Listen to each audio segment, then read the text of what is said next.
What is up, dudes, dudettes, and all my beautiful people of the interwebs? It's your boy Bloody Knuckles back, and we have finally made our triumphant return. So, welcome to the Smash Podcast, and welcome to the United States of Smash. I have to say, this has been the hardest past few weeks while we try to get everything scheduled and rearranged to be able to come back. But now we're finally back at it. We are doing a late show tonight, but it's good to just be here with everyone and to be back and having fun with everyone here. And now everyone is going to be slowly rolling in a couple PC updates because you know how them Windows be, always updating every time you're trying to do something. But unlike some of us who use auto update, we're not frauding right now while we're waiting for them PC updates. But let's go ahead and introduce who we do have here right now. It's the man with no plan who's been better about his fraud status, and that's the man Operation. Yo, what's up, everybody? It's been such a long time since we did a show. I was glad to be back. Yeah, I'm trying to catch up on all the anime, try to get the list cracking, you know. Can't let it sit there building up. I can't live like that. Nah, it's unhealthy at this point. But yeah, I'm just glad to be back. Glad to talk about these topics, man. Just gonna chill here and talk about this while our other panels just come in and fill up the room. But thank you for stopping by. Hope you enjoy the show. Of course. It's always good to see you, man. It's always good to have you back. And as you were saying that you're working on your list, you've only been having us add on to it, and you're just like, yeah, I'm gonna get to that in probably like 2 years. But you've been making steady progress through some series that we've been giving you. Yeah, I definitely took care of, what was it, Violet Evergarden. That was dope. Yeah, I told you it was gonna be dope. Oh yeah, he had something on dub because I do not like dub. It could be good, but I might not watch it. But it's like it was actually very good. I told you, dude, the English in that series was phenomenal. I loved it. When I recommend a dub, it's because of the fact that it's actually enjoyable. I was like, and now some people may like dubs more. That's perfectly fine, but I had to feel it, and that was one that I was just like, you can watch it in either one and be happy. Definitely, yeah. Some people don't feel like reading subtitles as they watch anime, and they feel it's distracting, which is completely understandable. Like for me, the writing is cheesy as hell to begin with, so hearing English makes it hard for me to enjoy the anime. So if I hear it in a different language, but reading in English is more digestible for me. But that's my little roundabout way of why I prefer sub over dub. Yep. Yeah, exactly, man. I know exactly what you're saying. And sometimes I think that was hard for a lot of people at first. I know that was for me at the first time I ever watched sub, because, you know, a lot of us over here in the West, when we first came into it, you know, it's a lot of dubs, you know, classic dubs, Trigun, Cowboy Bebop, Big O, Gundam, Dragon Ball Z, some of the more influential ones. And then as we started seeing more animes coming over, we started seeing a little bit more in subtitles. So it was very, very hard at first, but as you start to kind of go out to it, it helps out. Definitely. You know? Especially grew up on Toonami or on 4Kids dub, 4Kids TV. I believe it was 4Kids TV. Yeah, 4Kids. Yeah, especially on Saturday mornings. Yeah, grew up on dub, so transitioning to sub can be a little tricky. Oh, absolutely. Especially when you have the pirate rap, you know what I'm saying? Yep. Gotta love that pirate rap. But man, yeah, it's just good to be back. So other than that, man, what you been up to? What have you been doing? Tell the people what you got going on. I'm about to start, what was it, Dr. Stone, I believe? And Dr. Stone, Wonderland. I have to start those. Oh, wait, Wonderland? Dead Man Wonderland? Yes, I have to start that as well. I will tell you this, don't watch Dead Man Wonderland. Don't watch it? Did you read the manga? Yes, read the manga on this one. Only because while I love the anime, it's never been finished. It won't ever be finished. So if you want to get the end of the series, you might as well read the manga. Okay. That, and I have to start back up on Boruto again because I've been slacking on that. Yeah, I'm not even going to touch that. Those are my 3 for right now. Because I'm already caught on My Hero, One Piece. I finished Megalobox, which was really dope. Oh, dude, Megalobox was great. And I hate sport animes, but they made me fall in love with it. Oh, dude, I used to box, right? My dad was a boxer, so watching that one, seeing how it was, that was just fucking dope. It was so good. And the music, oh man, the music. Rap. Oh man, dope. Reminds me of Nujabes, but that's a topic for another day. Yeah, that's another topic for another day. But yeah, man, so many good ones coming out. And yeah, a lot of us are keeping up with certain long series. I'm still keeping up with Detective Conan. So fight me. You want to, Shit, I but can start I'm that too. yeah, but I'm also keeping up with every major current running season anime as much as I can. So I'm always on top of everything. Yeah, that. And of Oh, course, we have our resident man, the Superman himself, the Vegeta Defender over there. Super G, what's going on with you, bro? you might have sound issues right now. Oh no, he's probably still getting that mic, got that PC coming on. But Yeah. yeah, man, so much good stuff coming in. I know Soul is about to jump in here right now. But anyways, man, there's just been so much good stuff coming out lately, man. Like the current favorite running series right now is Angels of Death. I really am loving Angels of Death. And that one, for those who don't know, is actually based on a video game, a Japanese video game. Ooh. And it's just phenomenal. Seriously, you have to check it out if you haven't seen it. So anyone out there listening, yeah, that's the one right there that you want to check out. So add that to the list. Okay. And that one won't be too hard because if you got that Crunchyroll or anything like that, you know, or your other means, it's easy to keep on top of it because it's still current. Yeah, definitely, man. I got rid of my subscription to Crunchyroll. I can't do it anymore. Pirate life for me until they get their shit together. Yep. Well, we may be having some, you know what, but we'll talk about that another day. Yep. D, you there? You got your mic on? There are people talking. There's a party going on in the background. What's up with you? Yeah, he's still down for an account right now. I guess we just keep it moving forward then. Yeah. All right. Well, I think we got everything going here, man. We're gonna go ahead and hop into some of this. No, and for those of y'all who aren't following us, please do follow the channel as well as follow us on our other social media. Me and Op, actually outside of the show, have been going through and streaming. Me and him have been going through the Halo series because I never finished the Halo series. I never played any of the games, so me and you have been doing it in the co-op together, and that's been fun. And just went to get the Reach. Probably one of the funnest Halo campaigns that are out there. Oh, Reach, yeah. Reach was the only one I did beat. That was one, yeah. But me and you have been dicking around a lot in Halo CE, and that's been fun. Oh, it's been hilarious, man. Especially on last. Betray me often, you jerk. Mm-hmm. He had experience just once. Just once. All right. Well, we're going to go ahead and get this started. So, first thing that I want to talk about is something to kind of get us just going in there. And first thing is, of course, everyone or anyone who's watched our show knows how much of My Hero Academia fans that our little group is. There's no denying that. Hell, even our show's title is kind of based on that. But, you know, we do our own thing. Anyways, Season 4 has been officially announced because today was the last episode for Season 3 of the second course. And with them stating that it was coming, kind of an obvious thing, you know. This show has too much appeal for them to not want to continue doing another season. And the fact that the way that they split up seasons lately and been doing them in courses, you know, 12 episodes, 13 episodes at one season, and then take a season off to start working on the second one, and then do it 2 seasons later. You know, if they do it in the spring and then skip summer and then premiere it in fall. I think that's been helping them keep on top of this, so they're able to keep it yearly, but not, you know, weekly like Black Clover. Like Black Clover is one of those weekly animes. I'm still surprised it's still able to stay on top of it, and it's been getting good. But you know, for My Hero, I think the seasonal, you know, 2-course anime has actually been helping it out greatly. Mm-hmm. So, you know, how do you feel about this? Were you like, does this feel obvious to you and everything?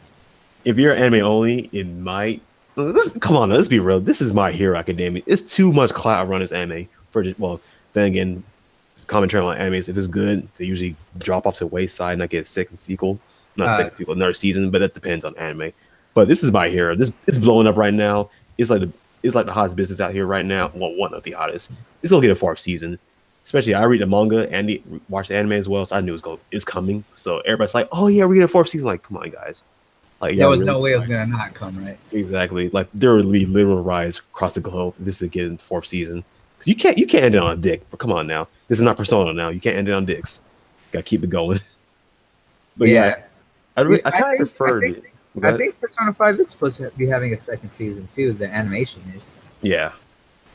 Yeah, I think shit. But yeah, it was a good time. I kind of prefer the yearly cycle than the weekly cycle. I mean, if it's the studio can pull it off weekly and still have good quality, then kudos to y'all. But like, as far as a yearly cycle, like gives them that time to prep it, make sure everything's all fine tuned, everything, animations are good, script together, all that stuff. Because I know is there he is. There. Oh, you finally in here. Bet. Oh, there's the Vegeta Defender. But yeah, I kind of prefer a yearly cycle. Technical difficulties. Yeah, just less stress on the studio as far as making these animes. Yeah, I prefer yearly.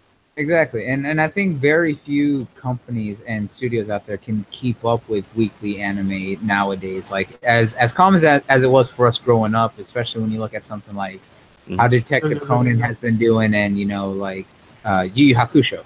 Those ones were able to do weekly, but this, not many are now today. That's why I give Black Clover so much respect, is that they've been doing it since they premiered a year ago or so, and they've been keeping up with their anime weekly episodes every week on time, and it keeps the same quality every time. Right. Yeah, some episodes are slow, but it keeps itself going every single time.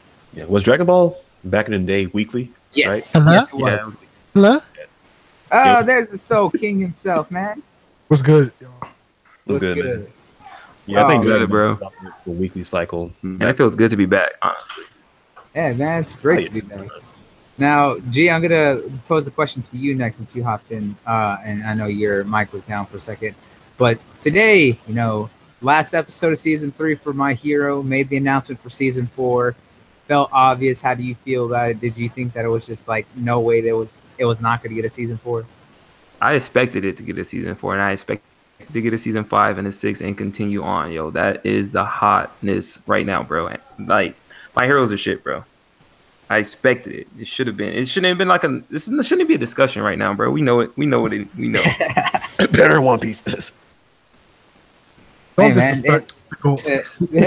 you heard. So it's like, don't disrespect me now. Don't do that. Don't do that. Well, like, yeah, it's pretty obvious. I would say honestly, that's a disrespectful question, though. Like it's the best show on the best anime out right now. So like, that's what I'm saying. That's why I say it's disrespectful. We know what we know, bro. That shit is fire. Like it shouldn't have been a question, bro. They really acting brand new about this. Like, is it gonna get a 4th season? Of course it's going. But yeah, of course it was. Like, did you think they're gonna end off like just like that? Come on, man. On dicks? Yeah. No, keep it going. Well, yeah, exactly. This one, but because of the fact that one of just how much of a global phenomenon this one is, like there was no way it wasn't going to get a 4th season.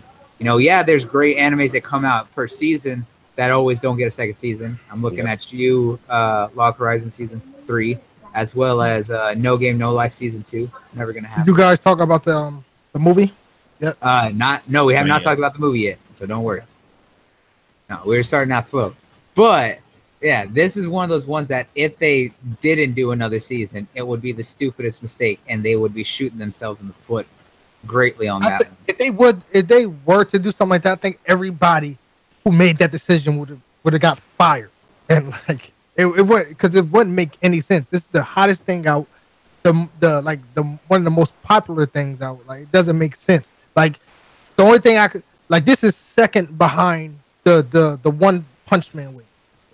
So like, exactly, and that one's gonna be big in the spring when it comes out next year. I honestly think that One Punch Man season 2, yeah, I don't know if it can compare to what My Hero's been doing it, and especially with the previous season did. So. Well, I think part of that was because of one, the season change, as well as, or the studio change, as well as two is what one's been trying to build in that time frame, so it's going to be something interesting for sure in that regards.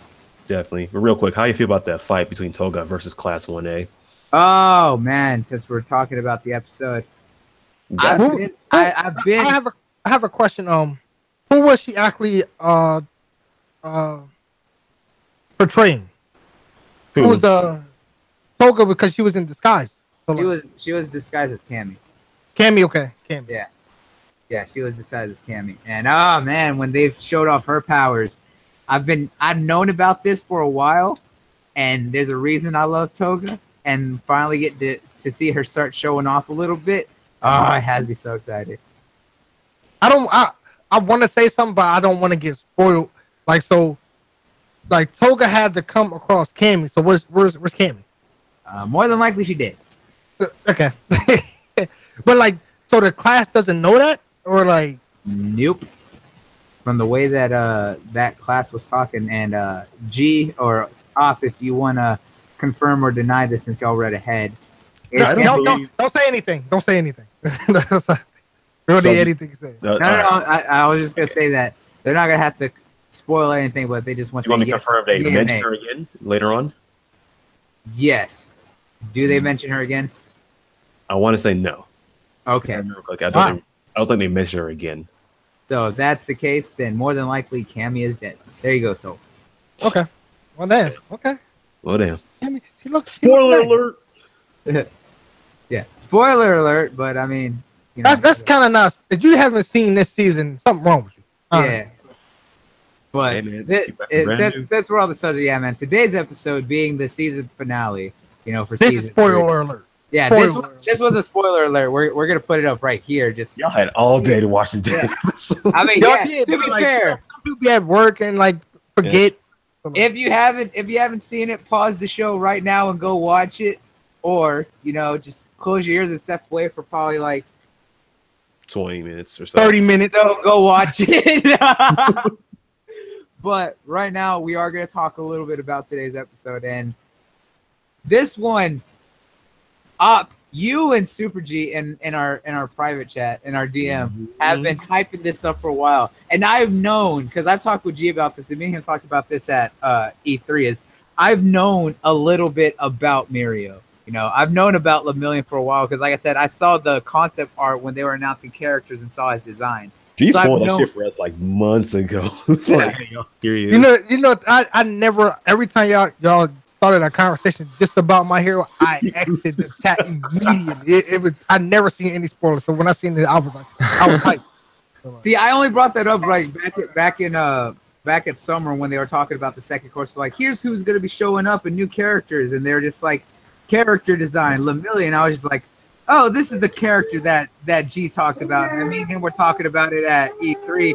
He's like, you say don't spoil nothing, but he's like, but you already know what the fuck's coming. I'm just like, I'm like, when I first seen him, I thought it was like a meme character because, like, you know, he looks like Ness off Smash and everything. Yeah. Like, who the hell is this dude? Yeah, he's got that cartoony looking face. Yeah. Vote, boy. Yeah, but sitting there, man. Whoo. Man, I can see why y'all been talking about how he could body whole classes, because he did that like it was nothing. Like, and you know the funny thing is, he's super strong. Like I was looking at, I was like, first off, how's he? You know, what's the guy that has the hardened quirk again? I forgot his name. Kirishima. Yeah, like when he punched him, he was hardened already. So I was like, if he punched him while he was hardened and he made him like fall to his knees, he has to be strong as that. Well, then again, Kirishima, he doesn't harden his whole body, only certain aspects of it, which is mainly his face and his arms. He doesn't harden his whole body yet. He's hardened part of his chest. Yeah, that might when be he's blocked when he's been in certain fights, but I don't think he was expecting it at that time. Yeah, he will do that, just not now. Yeah. Yeah, but man, that part was just it was amazing.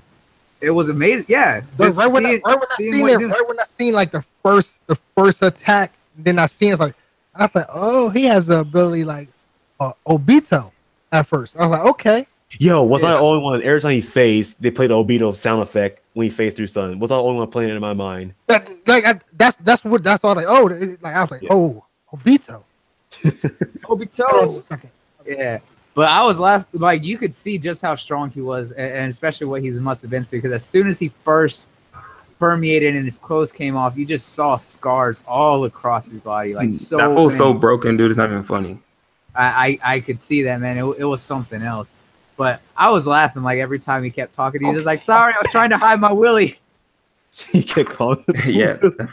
Oh, that get me in the episode. And then it was really good, and I liked his spin on his quirk because the way he explained it basically means like he can't see, he can't feel anything.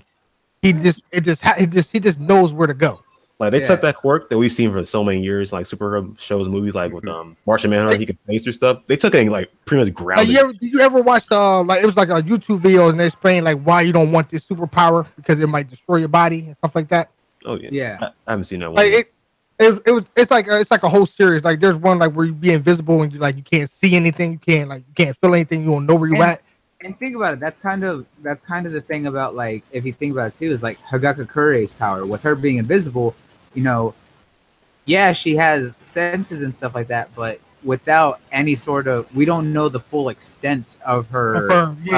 Of her senses with struggling. She might be like, because we know that the only way like anyone could tell anything of when she's around is she has to wear some sort of small amount of clothing, and we don't know what the extent of that is.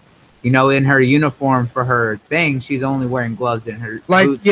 We don't know if she actually has a uniform that's able to turn invisible with her or anything like that. And even when sometimes some people are invisible, like they warp the area around them. So you're like, oh, there's a person standing next to that wall. Or something. Like she's completely invisible. Like you can see straight through her. So exactly. So like I just like the way they explain like your quirk isn't necessarily bad. It can be really good if you just work on it. Yeah. I felt bad for my girl Jiro though. She got a face full of it when he popped up right behind her. Oh, she got bodied, bro. That wasn't even funny. She got bodied after getting a face full of cock. Hey man. Look, I love Jiro, but man, I swear sometimes she gets put in such bad situations. Mm-hmm. But I still love her. That's my girl. He showed props to Deku. He's like, okay, I like you. He's the one that analyzes a lot. Hey, this is a real one. All right. Yeah, and that right there I love, because the way that they both kind of acknowledged how they both fight when you started hearing how Mirio was explaining how he had to learn, and Deku had that realization, oh, he has to predict everything. He has to think really quickly after he started talking about it. He had that similarity of like he must be like me, and even Mirio is just like, I like the energetic one. He was like he knew exactly what I was gonna do. Yeah. But like I even like his spin on his quirk, because people that like Kitty, she can like phase through items and stuff, but she actually like I guess stops her power, she gets stuck in that item. You know what I'm saying? But his power like actually repels him out of it, so he doesn't get stuck there. Yeah, I thought that was interesting. Like the fact that like hey, he can't. It's like Exactly, man. That's what I think. That's what Horikoshi does so well with this series, is the fact of he is able to take known superpowers, known tropes, and completely change them in such a way that makes them more realistic, grounded, and gives them interesting, just interesting thought process and everything. Like, I know there's a character who I'm not going to say his name, but Oppen G will know. There's a character that's going to appear later on who can see the future. And the thing is, it's bound to happen. It's going to happen no matter what he does. And he doesn't talk to the people around him about it because he doesn't want to tell them, because he knows what's coming. So he tries not to think about it. And I think that's a very unique thing about people who can see the future. It's like, oh, hey, this is what's going to happen, but, maybe we can change it if we do little things. No, this is one of those ones of no matter what you do, it will happen. And you will see everyone around you dying or things like that. You don't want to tell anyone. You don't want to use that power because you don't want to think about that. I thought that was such an interesting thing because it shows the traumatic stress it plays on him mentally. And I know that's coming up, and that's one thing that I've kind of heard from around. But I think the way that Horikoshi's storytelling is, it truly is on another level. I think that's what gives My Hero such a unique perspective, especially in the superhero genre with these superpowers and everything. It's not going to be the, godly powers with no sort of weakness kind of things that we see in certain comics or things like that. No, a lot of these do have a significant. They have a lot of weaknesses. But what I was about to say, remember they had like just the dialogue, and there's like he's the closest one to being number one. Yeah. So is he like better than Endeavor? That's what they're like hitting at, right? They base off application of his quirk and his skill, and because of his quirk and his skill, So it's not more just on like power. It's just more on like your skill, pretty everything much. together. But also remember that Aizawa did say that this is amongst the students and even the pros. So he's probably the closest out of all the students when he goes pro. And I think it's just him, like the way he can motivate people and like how strong, like him how being able to motivate himself. And then how strong he is and like how he can relate to other people. Like Endeavor, he doesn't give two shits about anybody. Exactly. And I think we kind of saw that, especially in the last episode, which showed off G's favorite boy, Overhaul, making his appearance. Yeah, I don't even know if he's there, honestly. Oh no, he muted his mic, so he's not there. Yeah, but yeah, we got to see the Yakuza leader and probably one of G and Ops y'all's favorite villains, which is Overhaul. Oh yes, like telling you, this season coming up, y'all gonna see the most broken ass honestly out there. Honestly, I'm about to like probably tonight I'm probably gonna read some. Oh no! I can't. Like, I can't. to where we left I can't wait. No, I'm probably gonna read it till like current. Like I can't wait no more. I told you, bro. Come join us, bro. Read the manga. Like it's like season 4 about to take like a whole like probably like 6 months. I can't wait. I knew it. We got him converted. We converted the paper like, sign. Let's go. I want to wait, but I can't now because like now eventually I'm gonna see some shit on social media and it's gonna piss me off. So like. Here's the thing, though. I'll say this: I'm almost in the same boat as you there.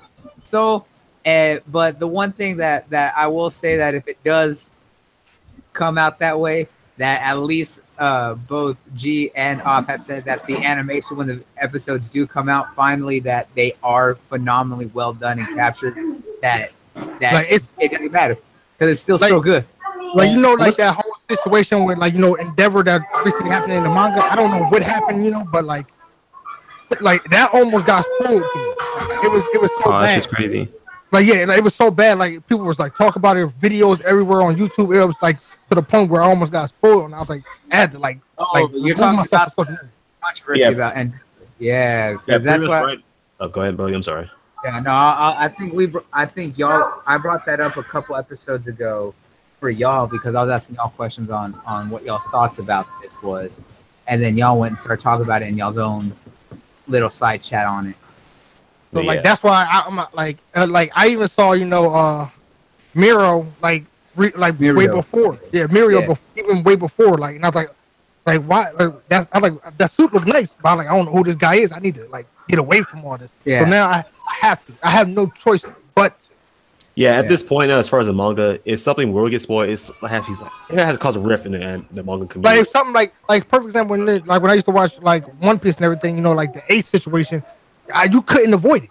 When it happened in manga, you couldn't avoid it. If you didn't read it, you got spoiled. Yeah, only like the really big shit will bleed out of the manga community. So like eventually, something huge is going to happen in My Hero that's going to piss me off, and like I'm gonna like see it. He's like, I gotta be ahead of it. He's like, I gotta watch it. No, but at this point right now, if anything were to get spoiled, it'll be stuff beyond season 4. At this point, y'all understand it, but I just don't want any. Oh yeah, I got you, bro. Of course, when you see it'll be out of context, you know what the hell came up to that part, but it still be a spoiler. Like, why I like this character? So what happened? Blah blah blah. I'm gonna be pissed. So like, I'm reading tonight. That's Oh no, he's saying I'm gonna do it right now. He's like, I'm gonna do it tonight. But yeah, real quick, as far as the big 3, if y'all think like Togata, his quirk is broken as fuck, just wait till you get to Tamaki.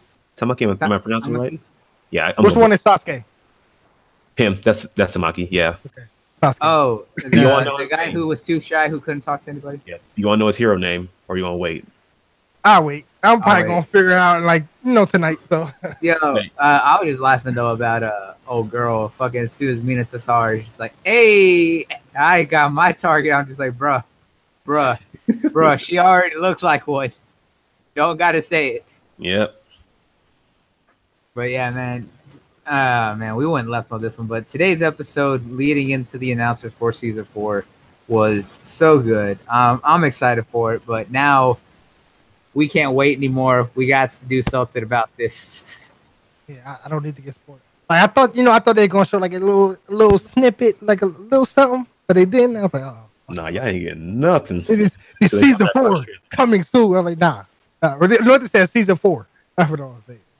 Yeah. Fuck. Yeah, so how you feel right now? That's how I felt after like what, season 2, I believe.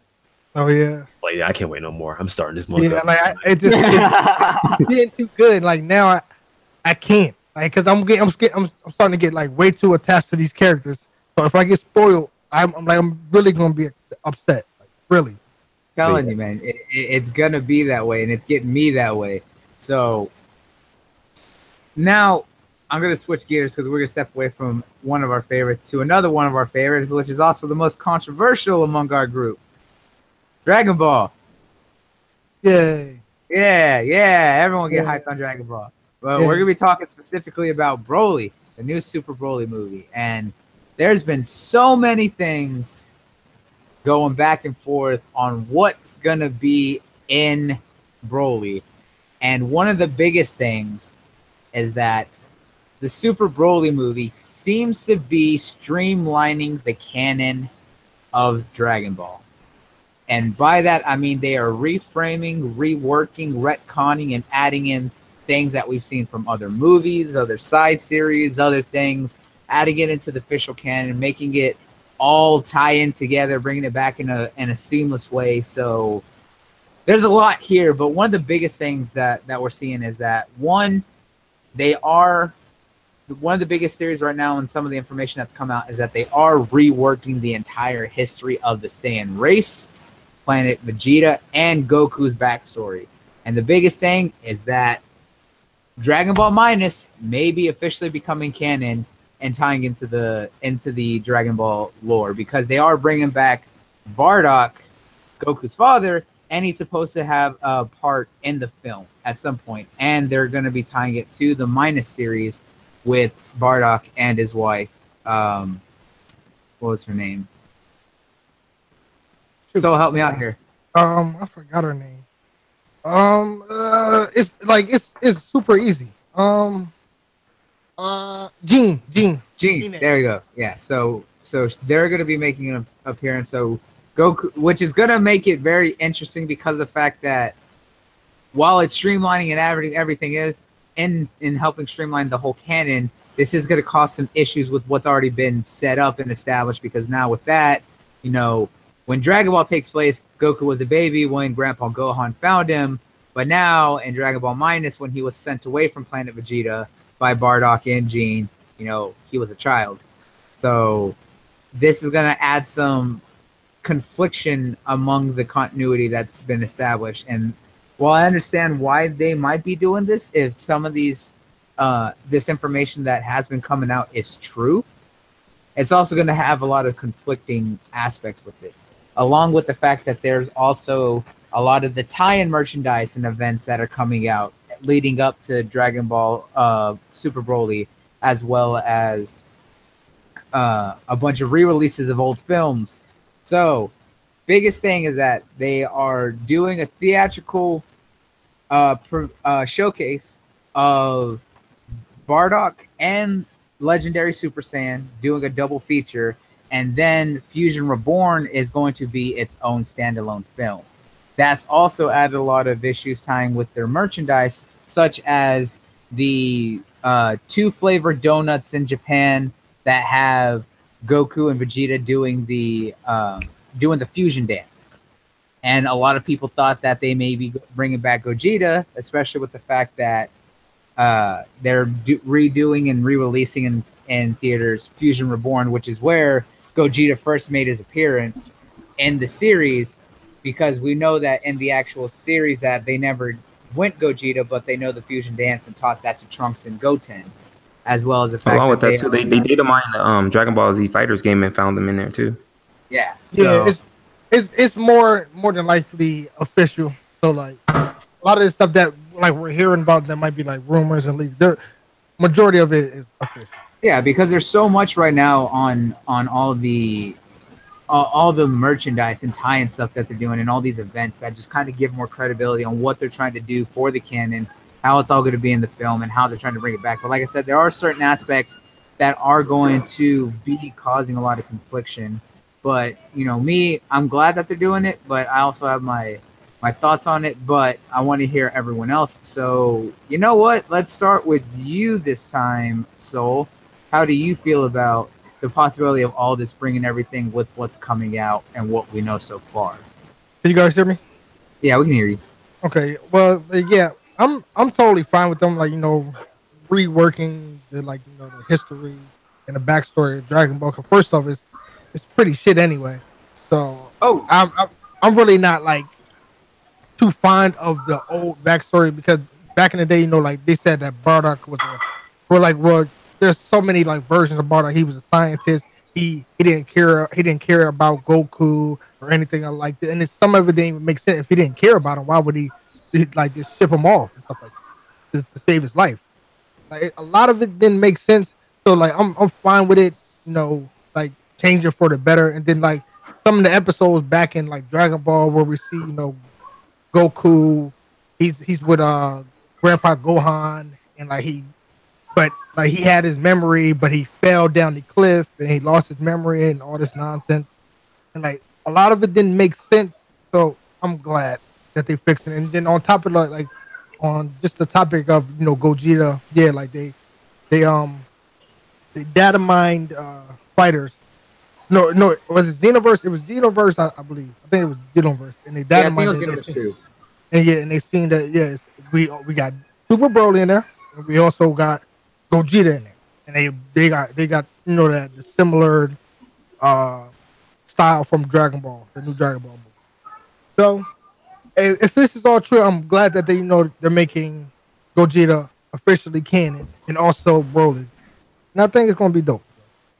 Okay, all right, that's some interesting thoughts. Super G, what do you got on this? How do you feel? Man, I'm right there with our Soul because that story was all over the place. So I'm glad they're like rebooting it or just trying to straighten it out because like you said, it didn't make any sense. There was so many different types of stories we got about Bardock, his origin and whatever and whatnot. So it was just all over the place. So for them to take this and just use it to restart it and make sense of it, I'm all for it. And then that it's canon. That's the most important thing to me because we see all these cool movies that go along with the shows, but none of it's canon. And you're like, damn, like that would have been dope if it was actually part of the story, but it doesn't happen for the most part. So for this to actually go along with that, and then just the fact that they straighten out like all the stories for the Saiyans and making them like more important, I think it's dope. I can't wait for it. All right, yeah, I can understand that. Definitely want to streamline all the mixing stuff. What are your thoughts on it? I stepped out.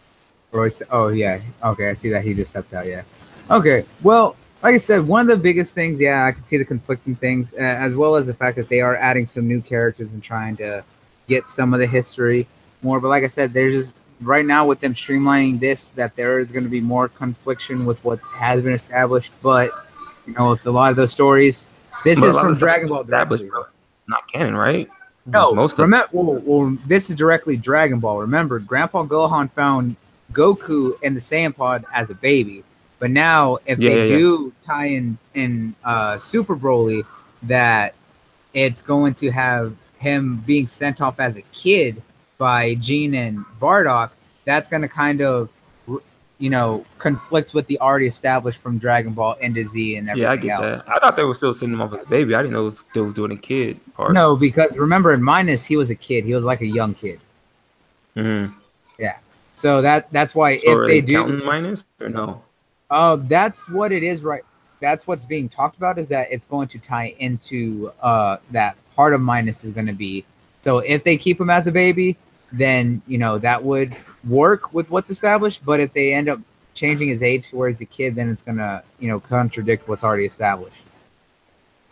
So it's gonna be something. Yeah, it's gonna be something interesting. That's why I need to just cut it all out and just stop making all these like side projects and stuff like that. I mean, make part the of it main is story just more because, conflicting. Yeah, I just think that honestly, as part of it is because, man, I love Akira Toriyama, but dude has the worst case of writer ADHD ever. He forgets half the things that he writes or draws himself. Yep. Like that's the one thing I'm glad that Toritaro is taking over, because at least Toritaro has that sensibility. You remember how he was like back in the day he didn't really care for Vegeta, but now he like does, like he's just switching back and forth. He's like, oh, I never said that, and it's like, fool, like we seen Remember why where he was like, I don't remember really why care he for stopped Vegeta. using remember why he stopped using Videl? Like come supers when a lot of people saw how great she was back during the like Cell Saga or the Boo Saga and stuff and how she was strong, but after, where Super picked up and people were mad that Videl is just like a now calm housewife and all this. He says he doesn't know how to write strong female characters and yet he has 18 that's Mm-hmm. pretty strong. He kind And of, even yeah, with what he did he's with kind Chi Chi of in the back turned in to the one of day, his characters. yeah. He's kind I of mean, turned them all dormant, dude. Like even Gohan, man. Like I yeah. mean, he kind of brought Gohan back, which to me was still kind of like in an unbelievable fashion. Because like for him to be like not fighting for all these years and then out of nowhere he just starts fighting. He trains Gohan for like Blanco. a day or so with Piccolo, and then next you know he's hanging with Goku. Like I don't know about that one, dude. Like I said, we got Gohan Blanco, But Super they Gohan. they be over here, yeah. According to the freaking the manga is freaking Demon Gohan, so we ain't Yeah, gonna even go there. yeah. Everyone in the community Cause called when he that was thing's crazy. going. It had no, have you seen it? They like they had Master Roshi dude going toe to toe with Jiren dude in the manga. I'm just like, what? Yeah, like the Master manga Roshi. is Toritaro's whole thing, and like they completely like the Tournament of Power arc. I want to read through because they have so much changed. Like Kefla, oh my god, Kefla is a universe destroyer, dude. Like she was bodying entire universes. Like that's what I wanted to see. We got to just see her rampage for all of 5 seconds and then go up against Super Saiyan Blue Goku. That's it. So there's a lot that's got to be changed and fixed, and I really, while I love Akira Toriyama, it's like he really needs to step back and let Toritaro fully take the reins at this point. Like I get that he's letting him do the manga, but with as much as he's gone back and forth and forgotten half of his own stuff, I mean, look at the fact that he forgot about Shu and Pilaf and May for so long after he turned them young, and even forgot completely that animal people were a thing that he established back in Dragon Ball. Yeah, no doubt. Like, He's done some sketch stuff, bro. But I mean, when you got so many different ideas, you kind of like get lost in them. So yeah, but it's one of those things. All right, we'll hop on to the next thing here. So next thing is we're gonna hop from there. We're gonna go ahead into another film that me and you watched, G, and that's the live action Tokyo Ghoul film. Me and you went to go see that when that film came out, and we both said that out of all the live action films for an anime adaptation, that the Tokyo Ghoul film actually paid great homage to the source material.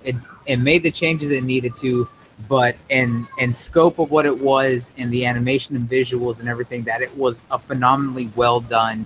The characters were portrayed very accurately. That it was great. And they just recently announced that they are going ahead with a full-on sequel to the live-action film. What are your thoughts on that?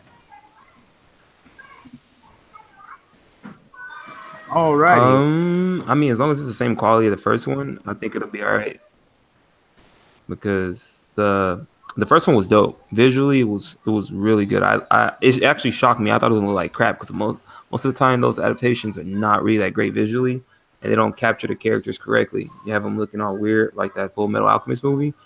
But Which Tokyo was Ghoul, good I thought until was the really very really last dope. part. I thought it was really dope. Yeah. What's up? I said, yeah, that movie was good up until the very last part of it. Oh my gosh. But yeah, I thought Tokyo Ghoul was dope. So seeing a sequel, I mean, depending on where they take it from there, because I mean they did leave it in a weird spot. But the following two seasons of the shows weren't really that great to me. Like the newer one they just redid, and then Tokyo Ghoul what was it, RE or whatever? It was not really that great. So I just want to see where they take it with it. I really like whatever, dude. It was not. I don't know, dude. I wasn't really too crazy about it. Yeah, I mean, a lot of people. It was trying to totally fix where it like ended like really. It like abruptly. ended like really abruptly. Yeah. Yeah. I was just I can like, understand what? That. Like that I can completely feel that that one. It just left too many questions. Yeah, But, and like I mean, said, part of it was the fact that they were trying to course correct after where they left off with. Yeah, exactly. Because Route A freaking with who's how that? bad Route Yeah, A Route A was horrible. Ugh. As much as I was Tokyo Ghoul, that Route A dude put a sour taste in my. It put a sour taste in a lot of my friends because we would talk about it, and they'd be like, "I'd be like, watch Tokyo Ghoul, watch Tokyo Ghoul." So they checked it out, and then they was just like, "Bro, you told me to watch this show. Like Route A was horrible." I'm like, yeah, but the rest of it was good, right? It was just bad, man, really bad. So with It really RE, was. I was hoping that they fixed it, and they did. They went a good path with it, but It's the it was fact just of how still some many stuff, chapters though. they tried to speed through, which was the thing. Like if you read Tokyo Ghoul Re, it's great, but they really did kind of speed through it to try and course correct a lot really And that's what I don't fast. like them to do, because like for me, I'd rather them just go straight along with the manga, and even if it takes you to draw it out a little bit, to just do it correctly, man. Take your time and do it correctly.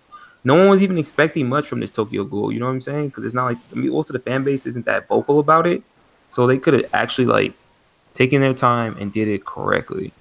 It's not like Dragon Ball where the fan base is like, we want it now, now, now, now, now. Give it to us. And they kind of mess it up, you know, because they're rushing to get it done. Tokyo Ghoul is not like that. So they should just take their time and just hash it completely out. Agreed. It is. It really is one of those things that could have been done a lot better.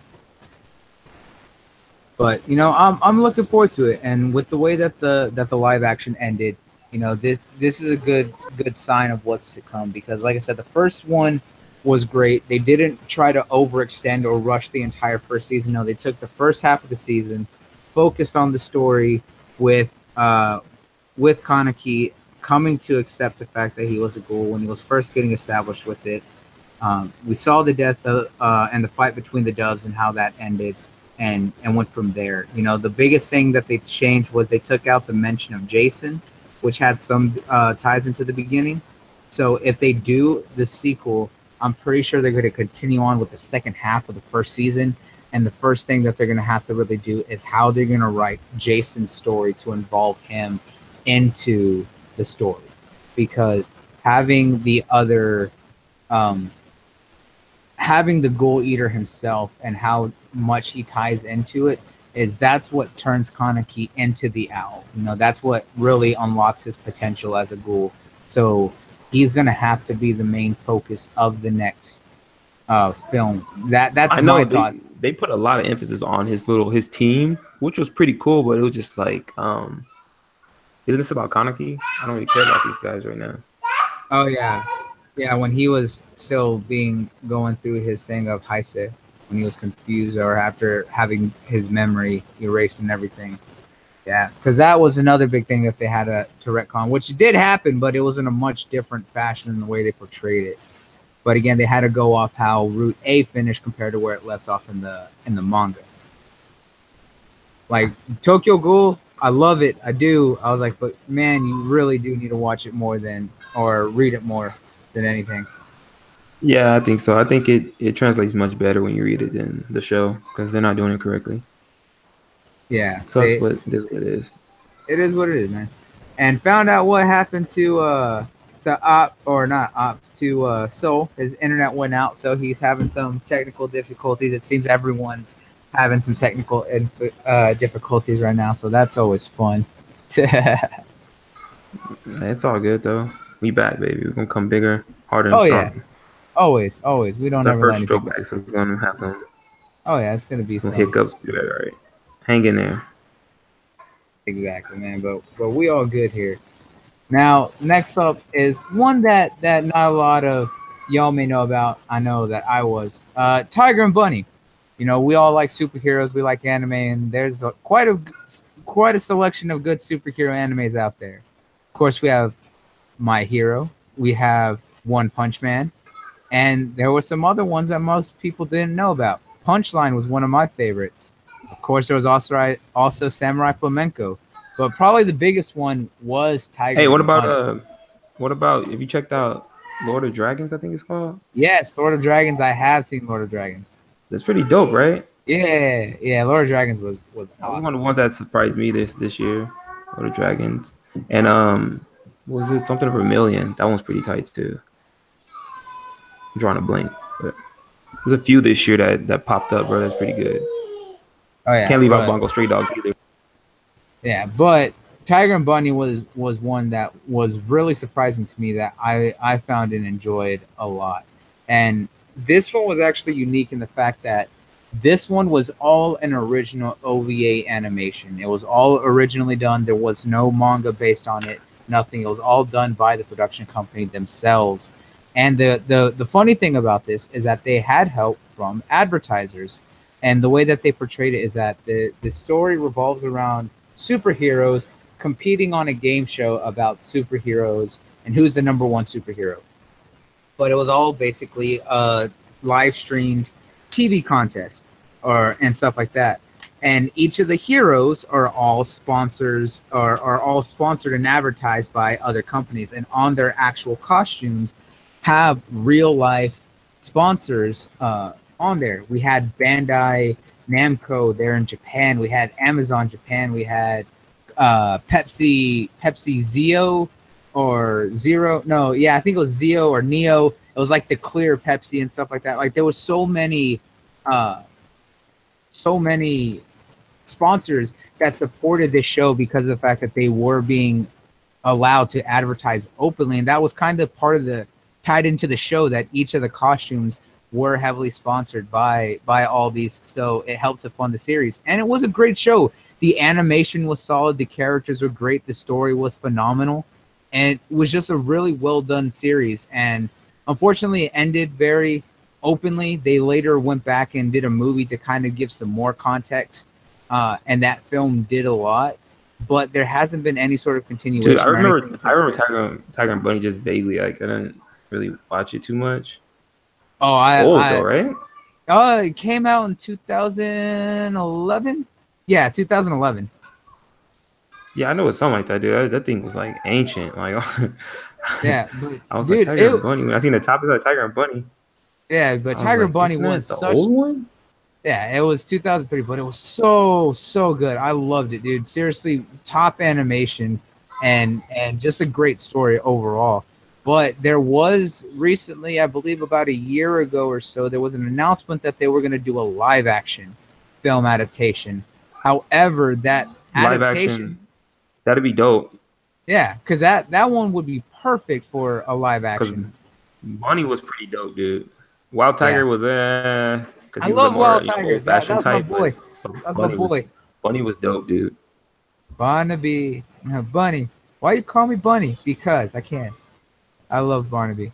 But yeah, dude, it was so good. It really was. The character dynamic was so unique in that. But apparently the live action film actually may be in trouble right now, as the studio is currently facing bankruptcy. The studio that was going to do the project had recently filed for Chapter 11 bankruptcy. So everything that it owns, especially in its film division, are currently up in the air on what they're going to do. So right now the movie rights and the project itself is kind of up for grabs if anyone wants to take over while they kind of complete this bankruptcy filing from Global Road Entertainment themselves, which is a sad thing because I think that Tiger and Bunny would have been an interesting take for a live action film because of the fact that, it already had that appeal as if it was a live action, if it would have worked as if it was a TV show and things like that. So it actually could have worked really well in a live adaptation scenario, playing off that the characters themselves aren't too over exaggerated, that it wouldn't be hard to properly portray. And it has such a great story that it really has a lot of potential as a film to be told. So when they made this announcement, I was kind of a little bummed out about it because, like I said, I really enjoyed the series. Now, I know you said that you didn't really give it a shot or really remember it too much, but I definitely, for anyone listening, I would recommend going and checking out the series. It does have its own film that ties to the series and gives a little bit more. But right now, I know that it did reach its end as far as we know. I don't know if they're going to go back, but I would love to see them do more of this series. But with them filing the bankruptcy and putting the live adaptation kind of up in the air, that tends to be how a lot of live adaptations tend to come, or a lot of bigger projects. they always seem to either there's bankruptcy within the studio or a lot of projects get put on indefinite hiatus, and it always sucks to see, you know, because especially with Tiger and Bunny, it really did inspire and pave the way kind of for My Hero with the way they portray superheroes and kind of how it all works. I would definitely say it had a bit of an inspiration. I wouldn't say a major inspiration, but definitely I could see where looking at My Hero and looking back at Tiger and Bunny, it really does kind of show off. They do share a lot of similarities. So if you haven't seen the series, definitely do. So from there, we'll kind of jump into our next one. And that one for us. Yeah, I recommend it. I mean, for what it was pretty dope. Just like I said, it's old. Yeah, 7 years is old for animes, but still definitely a great one to check out. But now the next What's one up with that? Because it's called you're talking about the double decker, right? Which one? What are you talking about? The heck? Double decker, Doug and Kyrie or whatever. The hell, dude. I don't know what you read. But what I was gonna bring up next was Battle Angel Alita. Probably a film that I know a few of us are excited for because I read the series. I loved the graphic novel series. Battle Angel Alita. I can't say it real fast. Battle Angel Alita is probably one of the biggest surprises that I saw for movie announcements for a live adaptation when we saw it earlier this year. But knowing how big of a fan Robert Rodriguez is and all the people that are working on the story and writing it, how much they care for the series, and how much I've actually seen the inspiration from the trailers, I know this film's in a real good hands. But recently at a expo, Rosa Salazar, who's playing Aelita herself, was actually questioned on whether she feels that a lot of fans are worried about the live action because they feel that they have to gatekeep it and that, you know, that there's not going to be any sort of trueness to the source material or anything like that to itself. But she did come out openly and say, you know, she's read the script, you know, she's seen what the writers have done. She's worked with Robert Rodriguez.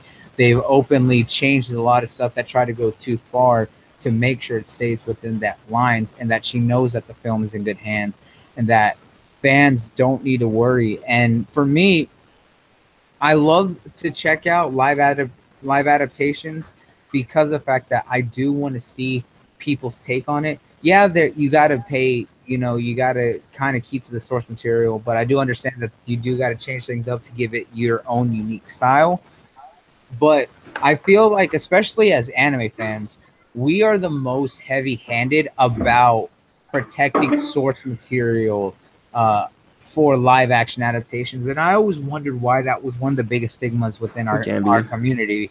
You know, even comic books and comic fans, they have a tendency to be, you know, hey, you know, this is going too far out there. But we've seen a lot of representations and variations from films on how they tell a storyline, especially what we've seen with Marvel and what we've seen with some of DC's animated films and how they've redone it and, you know, done live or animated films anyways. They didn't do necessarily live actions, but they've done animated films of old comic miniseries or big series and how they've been able to tell the stories, especially in their New 52 now Rebirth comic line. They know what they're doing. But why is it that these fandoms and especially the groups that we're a part of, why do we feel that we have to be so heavily handed about, hey, follow the source material, don't do anything else? You know, why can't we just trust that the vision is going to come out? While people hated Ghost in the Shell, it did have its issues. My biggest issue is that they tried to take both storylines of both the movie and the anime, which were two totally different ones, and combine them into one. That didn't work. It caused a lot of issues. But visually, the story-wise, the way it was written, the way it was portrayed, the way it was shot, everything was phenomenal. That's what I would have expected out of that film. But why is it that we have to be so massive gatekeeping to these series? What are your thoughts on that? I just think it just happens to happen whenever the movies come out and they suck. You know what I'm saying? Like if it suck, we're all like, man, why didn't they just stick to the source material because it's there? Now if the movie comes out and it's great, I don't really hear many complaints about it. That's what's going on with Marvel. When those movies come out, and even though it's not following source material to a T, there's still essence of it. But the movies are great, so we don't complain. You know what I'm saying? If the movies come out and they flop and they just look horrible, like I'm gonna use Assassin's Creed movie. I'm a big fan of the Assassin's Creed game. I love Origins. I love Revelations. I love the whole Ezio story. But the movie came out and it was just bad. And then had it follow more of the source material, it probably would have been looked at that way, and it probably would have been a better movie. But the fact they try to do so much different stuff and stray away from what we know in the game, it hurt the movie. Because most of the people that's going to see the movie just from the start is the people that know of the game. You know what I'm saying? So if they're trying to reach a different audience, you're going to lose touch with the main audience, which is the people that actually know the source material. So that's the thing to me, you know. And I feel you on that. I definitely can see where that comes from, because what the Assassin's Creed film did is it had the execution, it had the vision, it had what made Assassin's Creed great. What it didn't have the heart in its story. It was very lackluster. That's what hurt that. Yeah. If they had written just a little bit better and put more emphasis, but had it been good, great. What?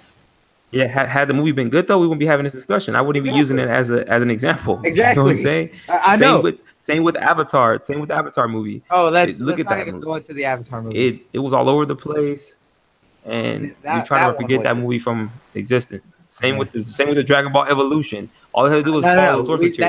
That's just evolution. We don't use the DB in front of it. It's just evolution. But that's the thing, though. That's the thing. The source material is brought up when the movies are horrible, because it's like, oh, who wrote this movie?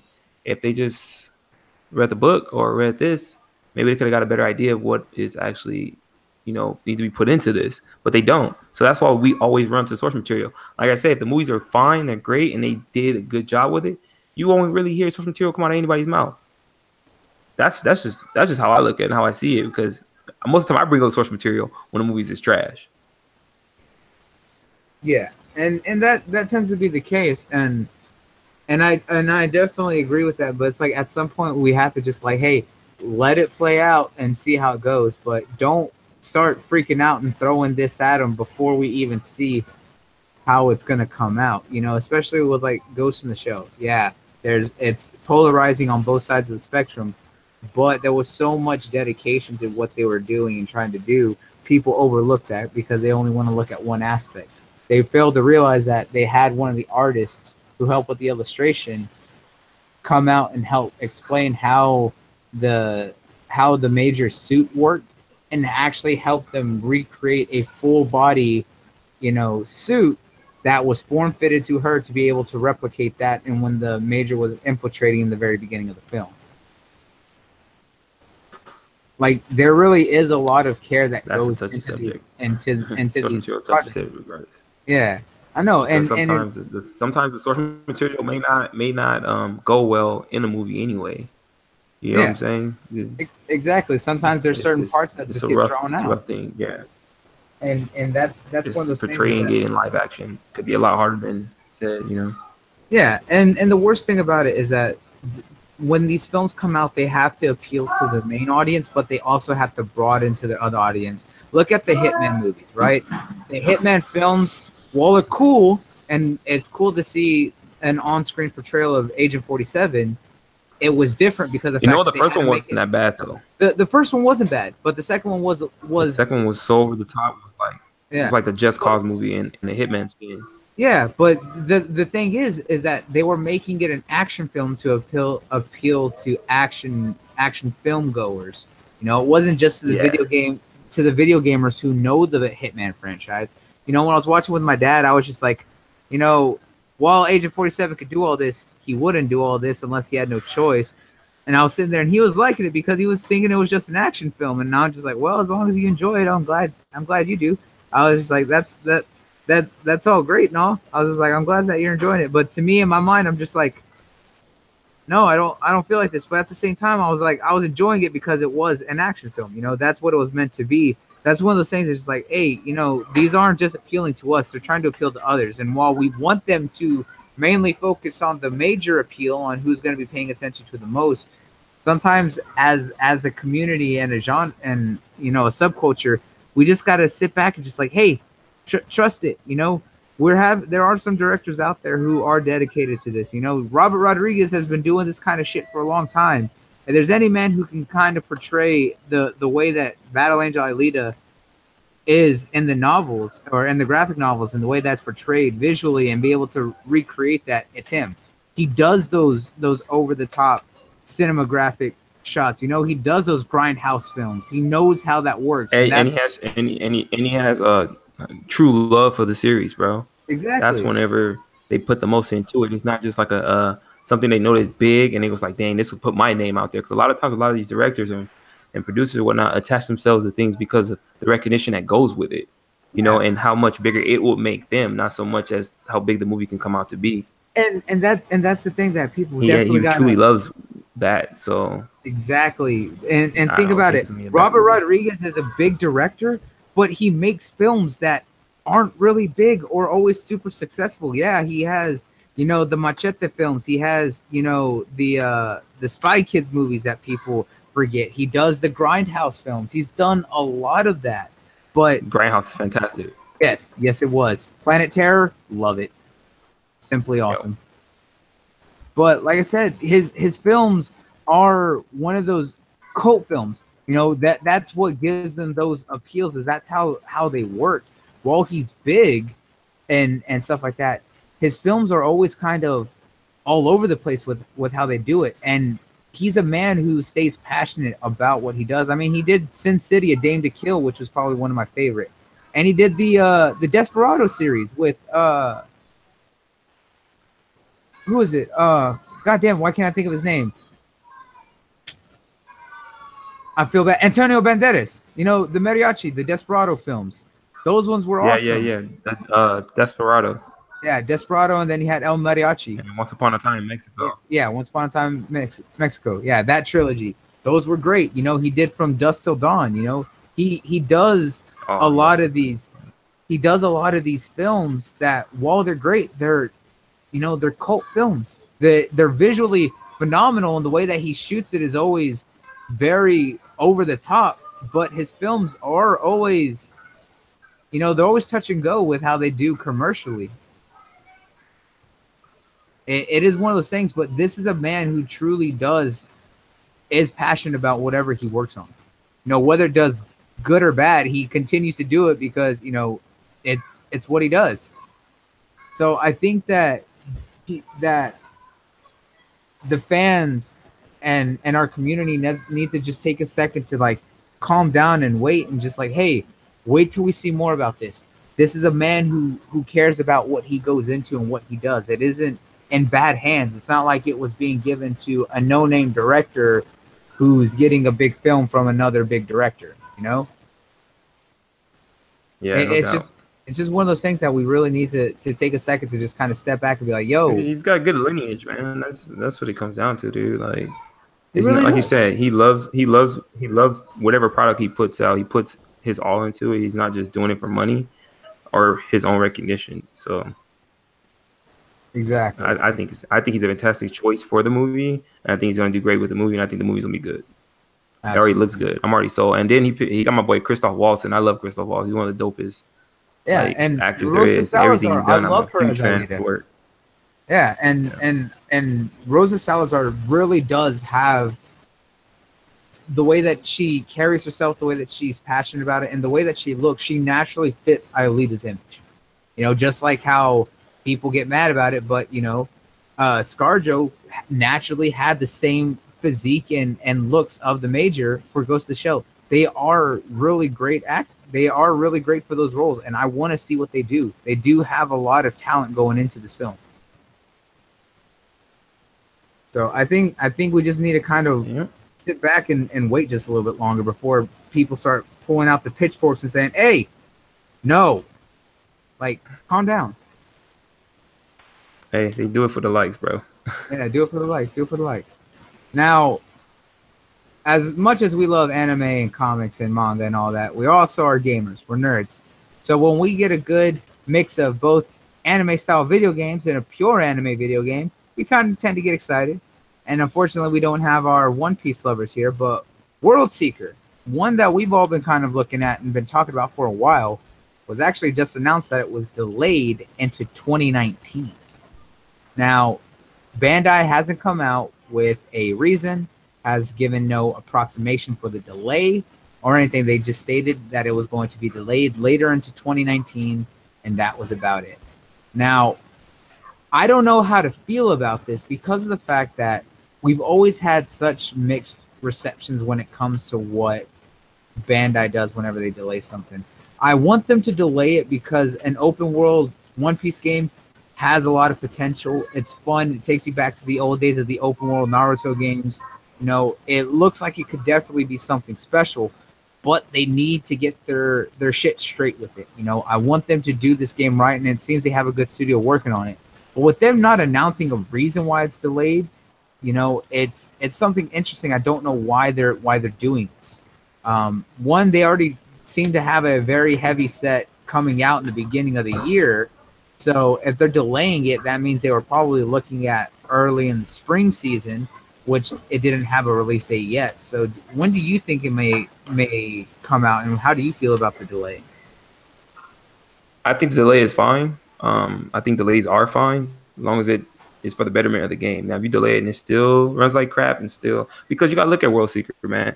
Looking at that game, that's a very ambitious title for the anime genre. Because usually these anime games we get, they're all just fighters and like beat 'em ups or side, 2D fighters like the Black Clover game that just came out. That game's not really that good.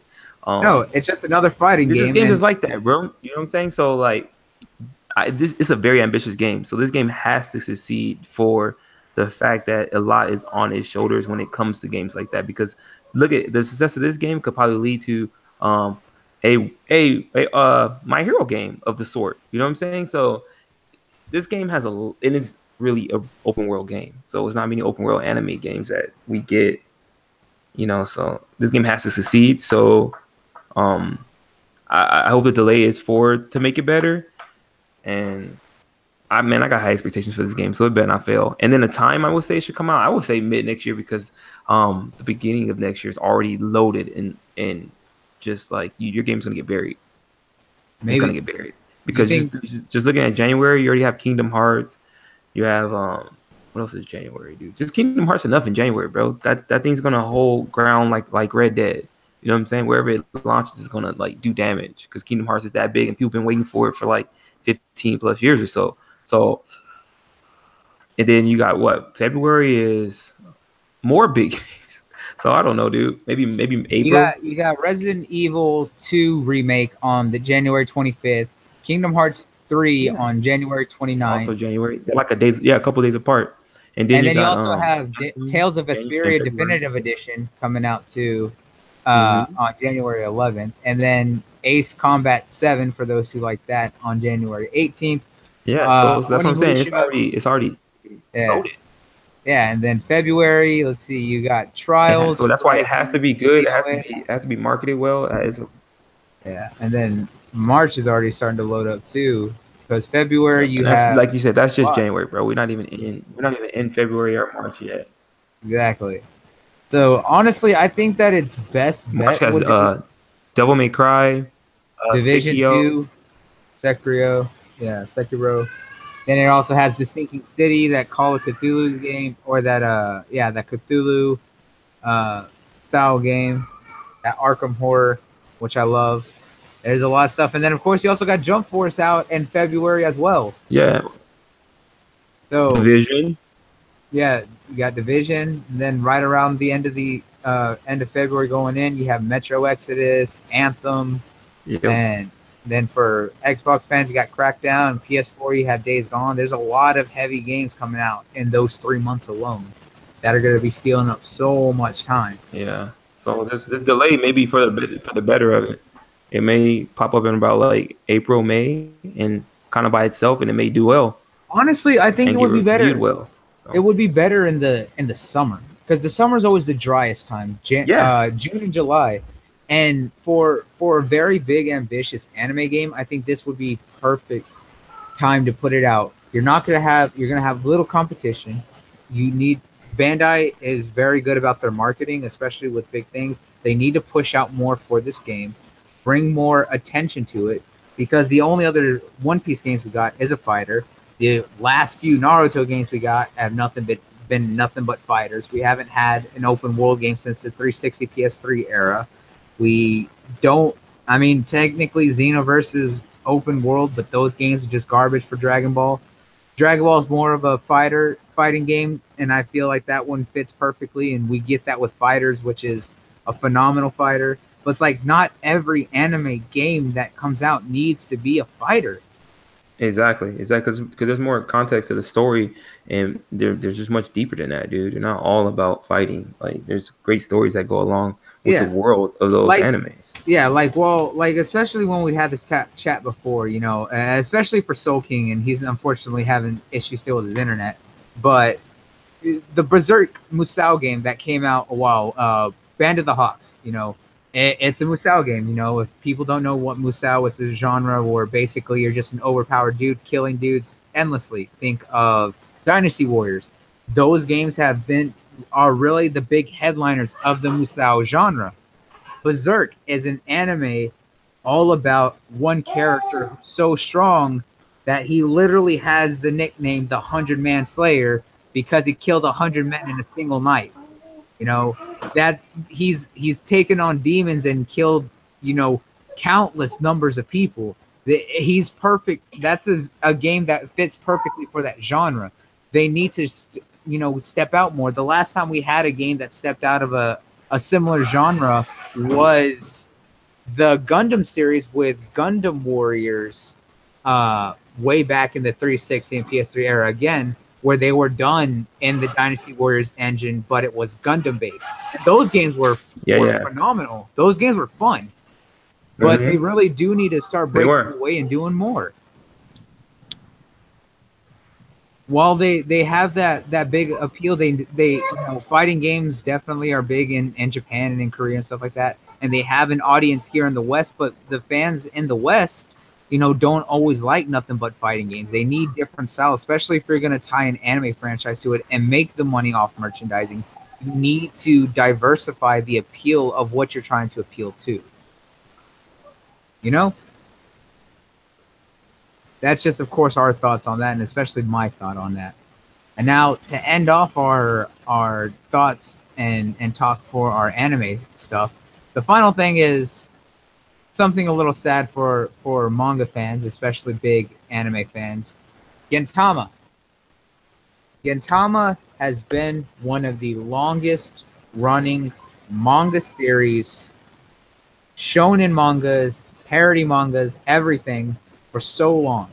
It is one of the best manga franchises out there, up there with Dragon Ball, Kuroko's Basketball, JoJo, Yu Yu Hakusho, a lot of other big mangas.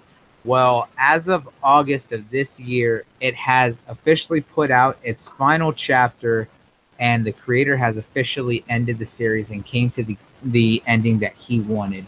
So it's sad to see another legend in the anime and manga series, come to a close, to finally get that final chapter out, especially after decades of running. It's sad to see that. It's great that it finally got its ending and there's others still going out there, but to see that it finally did come to a close, it's always surprising to see that when you've been following it for so long. It's one of those things that always blows my mind when I see it. What do you think about this? Hearing that there's something like this actually happened after so long, Man, I lost tabs with Gintama a while ago, bro. It's not so much that it was bad to me or anything like that. It's just that I just picked up other stuff because it like you said, it's been going for a long time. I remember, man, reading that back in the early 2000s or mid 2000s, I would say, and even seeing it. So it's just man, it's had a long, great run, bro. So for as long as it ended the way that he wanted it to end, and it wasn't cut abruptly, and you have this head scratching ending where you're just like, where do we go from here? As long as he ended it on his terms and the way he wanted to, I see no problem with it, bro. Yeah, man, it's crazy. It's just, it seems, it's just one of those things to see that you look at what's still running. You have One Piece, Hunter x Hunter, Boruto, Haikyuu, Boku no Hero, and other big shonens. But you know, you look at it now. Bleach ended. Toriko ended. Kuroko's Basketball ended. Naruto ended. Assassination Classroom was a long running manga series, and now Gintama, probably one of the other biggest ones, is finally retiring. Man, it's something that always blows my mind, and as fans, you know, it's great to see that it's getting its conclusion for those who were fans of the series, to see how long the writer did it and was able to go. But it is always sad too to see such a beloved series and finally come to an end. But you know, it is one of those series that is going to be a legend within the community for so long because of what it did achieve. You know, Gintama is so big in Japan that all of its live action films always make millions and millions of dollars, or and US dollars. It makes a lot of yen over there, and is always a top selling film. It always is. Gintama is so popular in Japan. It really is. Even in mainstream, outside of just anime fans and manga fans, Gintama is popular over there. And to see that a legend like that is coming to an end, it's just one of those things that really kind of shows the effect that it has on the community, you know? Yeah, I definitely feel you, man. Can you hear me all right? Yeah, you're good up. All right, babe. Sorry, it took me longer than it did to get back here. But yeah, I never watched Gintama myself, but just hearing one big greats ending, it's always hard to swallow, I feel, you know, man? Oh, yeah, man. It's like another story concluded, and hopefully someone else can fill the void. But yeah. As long as it ended how you want it, bro, that's dope. Because not many artists can have that luxury, have the show end how they want it. Exactly, man. And that's what I'm saying. It's always crazy to see these legends finally retire and put a series to rest. But while it's phenomenal, and like I said, put it to rest the way they wanted it to, not just cut off because ratings went away or someone started picking up the manga. For them to close it off the way they envisioned it and wanted it to be is great, dude. It's great because then people get the ending that they deserve and they want it. You know, not just we were just waiting like, is it coming back or you know, just something like that, bro. Exactly, and it's like I said, it's one of those things that is great to see. You know, Dead Man Wonderland was a phenomenal manga series that not a lot of people probably got to finish, and it's finished. You want to read it? Yeah, but if you watch the show, you wouldn't think that. Yeah, exactly. And Gintama is still getting its anime series because I think it's on like season 7 or 8. I don't know how many seasons it has right now, but it has a lot of them, and that's also another great series to read because it has so many seasons to enjoy. I think it's going into its 8th season right now. It's been running since like 2006. But you know, it's just one of those honestly, I thought it was earlier than that, bro. Because I'm telling you, I ain't trying to show my age, but I was like still in high school when that thing started, bro. Yeah. It's been a minute. It's been. I remember it came out. I remember starting to read it when I was in middle school, right around there. But yeah, dude, I'm looking it up. It started in December 2003, bro. 2003, yeah, that's when the series started running. And I know the first series or the first anime came out in 2006. But yeah, it's something special, man. And I'm glad that he's ending it the way that he wanted to do. Yeah. Yeah. But Hideaki Sarachi, you know, I'm glad. Thank you for this amazing shonen comedy. You know, it was a complete parody of everything that you wanted it to be.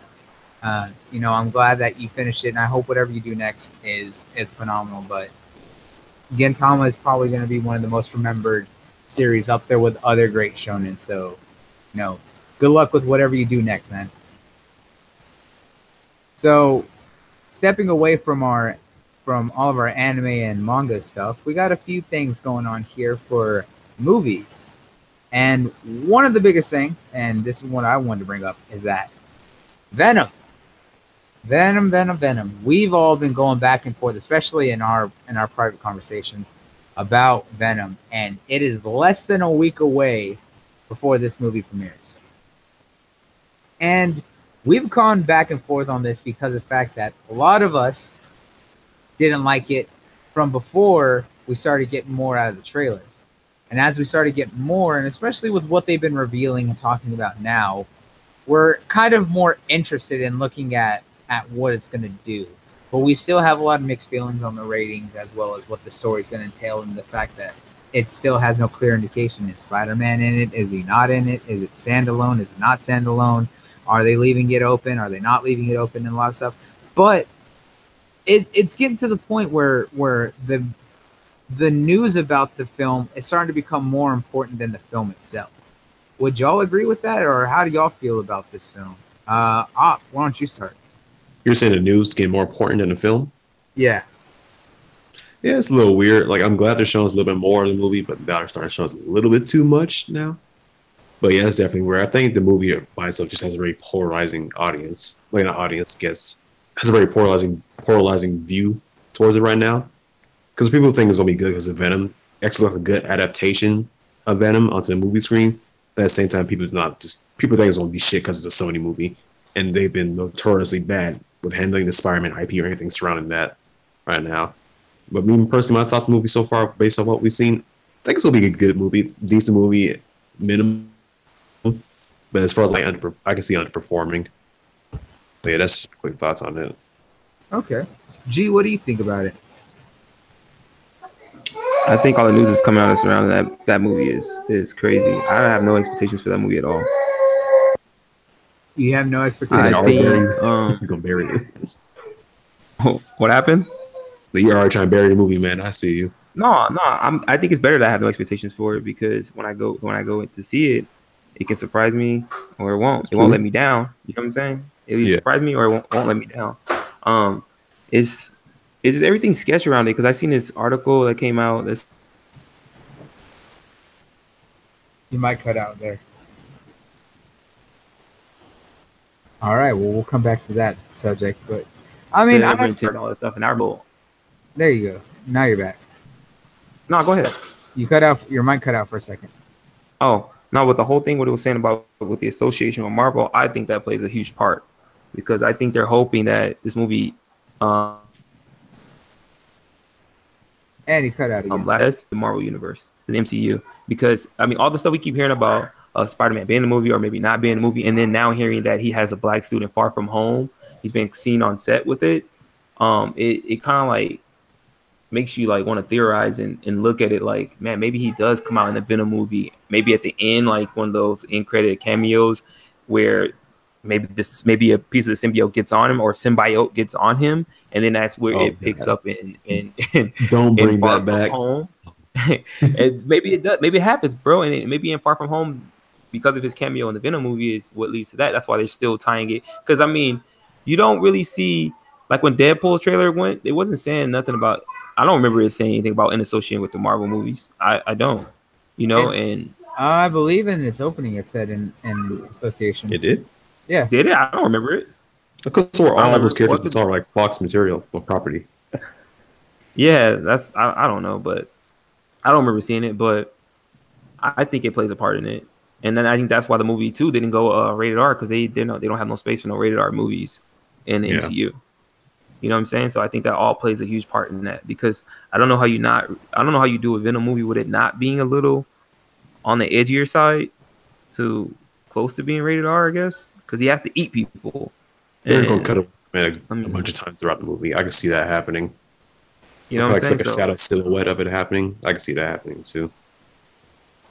Yeah, so I don't know. I just hope it's good, because I like Venom. He's one of my favorite characters. Yeah. I don't want them to fail, and I like Tom Hardy. So And Tom Hardy don't need That's any true. more of these failed attempts at being a hero, superhero, villain, whatever you want to be. But no lie, I kind of want the movie to bomb, so Sony has no choice but to sell it right back to Marvel. I'm gonna be an asshole for this one. I think it's gonna be a good movie, but I kind of want to bomb at the same time, though. Well, I mean, look at it. If it does, we got the MCU to remake it in a couple years, and it'll be alright. But I don't want that to happen because I'm sick of reboots. Yeah, that's true. It's good. There's too many in too short of time. Mm-hmm.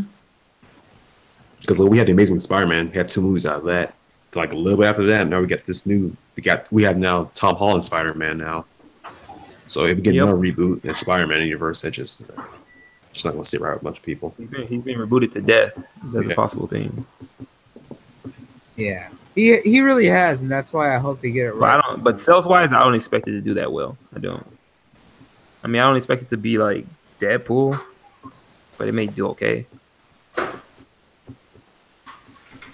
You think it's only just gonna do okay? It's not gonna do that well.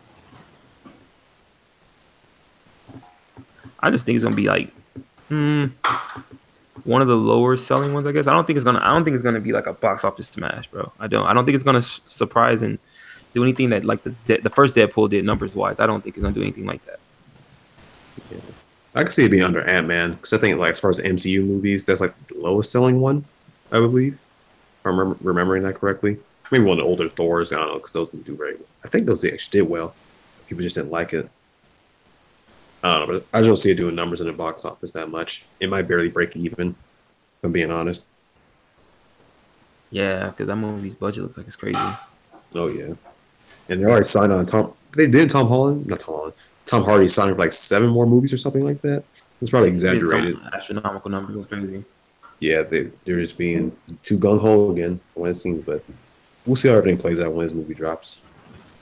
Yeah, I know. I'm getting my tickets for it for Friday night or early Saturday, depending.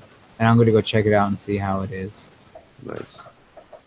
But it's going to be something. Definitely going to be something interesting. I have mild expectations. I'll put it that way. While I'm not saying it's going to be great, I hope it surprises me, and I hope it's good because I really like Tom Hardy, and I know how Tom Hardy selects his films, and I have high trust in Tom Hardy. But as for everything else, he can't take another L. Yeah. I mean, he doesn't really take L's, but whatever. Some of those roles he takes are L's though. Very few. But you know what's really surprising about Tom Hardy? I was surprised to actually see him in a TV show. Y'all heard about Peaky Blinders? That show was sick. Bro, that show was dope as fuck, bro. Like when I saw him, I was like, "Oh shit, they got this man here." Okay, Jewish gangster. All right, let's go. That show goes hard, dude. It is, bro. You always talk about Peaky Blinders. You always talk about Peaky Blinders. Bro, that shit lit, bro. You gotta watch it. It really is. Like just like you got me on Voltron, I'm trying to get you on Peaky Blinders, man. Like if you love gangster movies, like this takes a different approach to it. But if you really love the type of movie, shows, you'll really love it. It's like Boardwalk Empire, dude, but with like the freaking Irish people and stuff, dude. I need to start that one too. I'm slipping. All right, I'll have to check that out here. But like I said, man, it's going to be something interesting for sure on the way it's going to work. What the? But the last thing we're going to talk about. Everything fun, man? I don't know what happened, but we're just going to keep moving. Last thing we're going to talk about, though, is Captain Marvel. Captain Marvel. About a week ago, they released the trailer officially for the film to kind of give a hint. Now, I was glad to get to see the trailer and get some actual footage and kind of hear. And a lot of people are hating on it because of the fact that you had Nick Fury talking more than you had Carol. And I'm just who cares? It's Samuel L. Jackson. Yeah, exactly. When Samuel man talk with his epic voice, he can narrate, bro. He sold me that trailer. Yeah. Even though I was already sold in the movie, but he helped it out a little bit, bro. Yeah.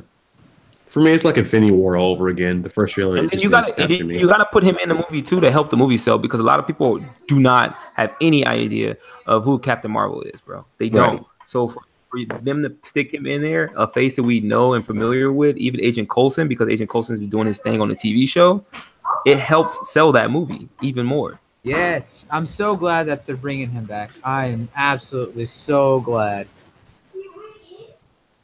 Like, while some people may not like Agents of S.H.I.E.L.D., I truly love that character. I love Clark Gregg. He's a great actor. He has hilarious humor, and seeing him back in the movies is just one of my favorite things to see. But dude, when I saw the trailer, I was in love. I truly love Brie Larson. I am in love with that woman, and I think she's going to be great. I love the fact that they're doing the origin story differently. She's already been established as Captain Marvel, or part of the Kree Army military working with Marvel. But my favorite thing, and I called this months ago, that I wanted to see her with the shaved head look, and everyone said I was stupid and they weren't going to do it. Nah, in the fucking trailer, they had her when she had the mask on and had the side shaved and just had the mohawk. I would like to say everyone. That's what I was hoping for, because I love that look. Exactly. Yeah, I love that look. But everyone, when I said it everywhere, everyone said, "No, you're stupid. You're wrong. It's not That's gonna why happen." I was actually mad when I seen her, and I was like, man, they better have that mohawk look, bro, because that's the look for her, bro. That's the best look for her. Exactly. And that's why whenever they did the casting for her, and I was talking to you guys about it, I was like, man, I don't know if she's the chick for her. You know, I had Evan Rachel Wood there because she's boo, but. You know, like, I was just saying, like, yo, she already has that haircut. She would look fly in that role. So if y'all think I'm lying, just search her name, images, you'll see it. But yeah, dude, that man, I'm excited for it. I'm not too crazy about how the Kree look, because I don't know. I feel like they look more like Piccolo. Yeah. Oh, you mean the Skrull movie? The Skrull? Oh, the Skrull. I'm sorry. Yeah, the Skrull. I'm sorry. I don't want to say that. But yeah, I was just like, we had to see. They look too much like bright. They look too bright, bro. Of the green, like. I think that was just the way that filter caught it, because like. But I've seen pictures of them too, and that's why. So. Yeah. Because they green, they like yellowish, like yellow green, not like green. Yeah, they need to. I don't know. They need to look more like the Green Goblins too. Yeah. So I think it's gonna be interesting. But dude, when I saw that, dude, I was absolutely in love, because I was just like, yes, that's the look I want. And I was just like, Brie absolutely kills the look. I love the way that they were showing her off.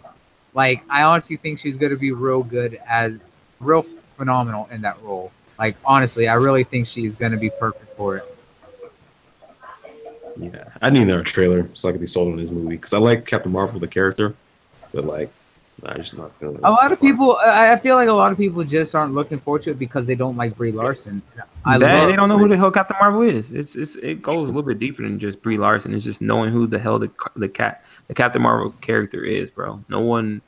That's like if DC. Yeah, that's like if DC just popped out with a Booster Gold movie, which I do hope they do at some point, because Booster Gold is dope. But still, no one knows who the hell he is. And it's the same thing with Wonder Woman. They were like, as big as Wonder Woman is, everyone knows who she is. No one was really excited for her, and they gave Gal Gadot shit because how she looked before the role or whatever. But she ended up doing fine. So, I mean, a lot of people were kind of worried about Deadpool 2 when they announced Zazie Beetz was going to be portraying Domino. And she did a fantastic job. Oh my God, she was beautiful and perfect for that role. I love that woman.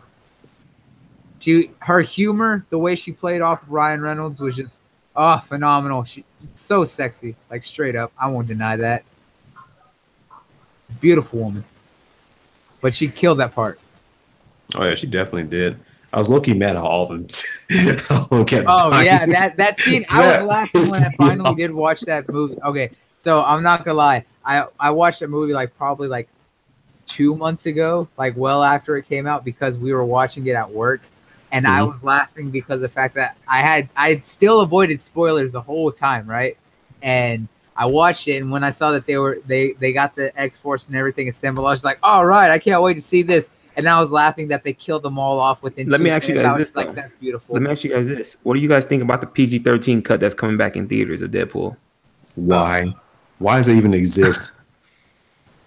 PG-13 I'm not gonna call cut it coming back cash in grab, theaters, but, I like, believe, in Look, December. there's so many things that I can plead, but I'm gonna plead the fifth. I mean, if they're gonna pull this bullshit, can we get a rated R version of Infinity War? Then a rated R version of Venom? Oh, Can you keep this trend going? Like, please. yeah. Can we just like change things up? Right. Can I get my where's my PG-13 Logan film? Oh no, that ain't gonna work. I'm sorry, man. That Bleh. Bleh, bleh, bleh. We can't talk about that because if Lemon hears about that, he's not gonna want to talk about it because he hates that film. He's gonna break out into a cry, man. No, he'd probably watch that version, but he didn't like watching the original because he didn't want to see Logan that way. He said he likes Wolverine too much. He didn't want to cry. He didn't want to feel sad. Hey, they brought him back in the comics now, though. So hey, yeah. Right? True. It's good too. That new comic line, though, man. Oh, I can't wait for them to show off what his new power is. That's gonna be something awesome. But yeah, speaking of that, I don't want to say anything. I'm not gonna talk about the PG-13 Deadpool. I'm not gonna do it. It's a stupid idea. It is. Oh, I have so many more words than stupid. That's why I'm not gonna do it because we'll be here for another hour. Just the announcement of that, and the first word that pops in your mind is enough said. So we don't have to. Right. Exactly. It's self-explanatory at this point. Yeah, it is. I just thought it was just like, what? Yeah. Like, no, don't do that. Don't do this. What you guys think about that? That Daredevil. Oh, a trailer that dropped for it? The Daredevil, yeah. Bruh, people have been flaming that trailer. Like, people that were going to see it from his perspective. They show a black screen. I was dead. Dude, they've been flaming every trailer that comes out. Yeah, that's true. But those were especially funny. But I'm looking forward to it. I want to see more Daredevil. I think it's going to be interesting because of the fact that they're going to kind of show, what kind of pushes Matt back to that breaking point of, do I cross this line? Do I not cross this line? Because we saw that push when they had the Punisher in there. Now we don't know what happened after he was taken away by Elektra after the fight with the hand and everything back in the Defenders, right? The Defenders ended weird too. Yeah, they had the rubble and everything fall on them. So I was like, what? Like, well, when is this show going to take place? They had that's the thing is that this show takes place after the Defenders. Because while they had the rubble fall on them, remember, if you watched to the end, you saw that Elektra had actually saved Matt and took him away, and that they were at like some kind of church somewhere far away. I didn't see that part. He was being killed. He was being killed. Oh, yeah. Well, let's not get into that conversation. The writer for this season, y'all know it was. Yeah, the writers made that season trash. For Daredevil season 3, is it the same writer from season 2 and 1, or I believe it's the same writer. Yes. Okay, I hope so, because like after Jessica Jones season 1, after that one is that ain't it.